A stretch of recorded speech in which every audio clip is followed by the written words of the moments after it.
how does currency get? I just a quick. I'd love to talk a little bit about currency, because the declared value, which is what goes on a commercial invoice, is going to be in the base currency of the export country, right? So let's say it's in US dollars and it's leaving the US, or no, hey, I mean, this could be in, yen if it's, leaving from China. But when it goes into another country, that's not their currency. So how does that kind of play together, and how does it impact the calculation? That's where it's getting an exact, line of cost quote. Here at Zonus, we deal with this all day, every day, which is, okay, we're taking an order on Tuesday that might not ship till Thursday, that it's not going to hit the country till Saturday or Monday, or heck, it could be 2 weeks from then, depending on the service that's used.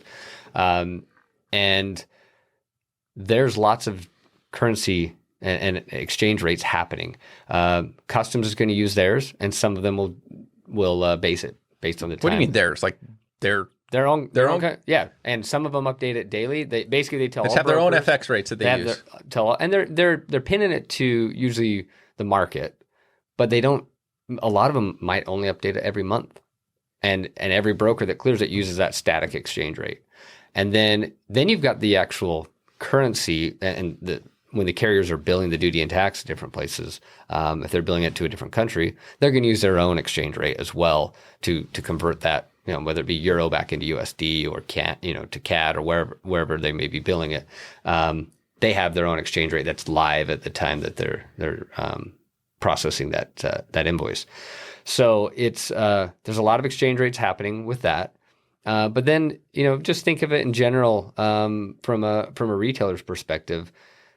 If I'm selling into the EU, I know that everything under 150 euro, I'm going to remit via iOS. I'm going to remit it directly, and it's not going to be collected by the carrier.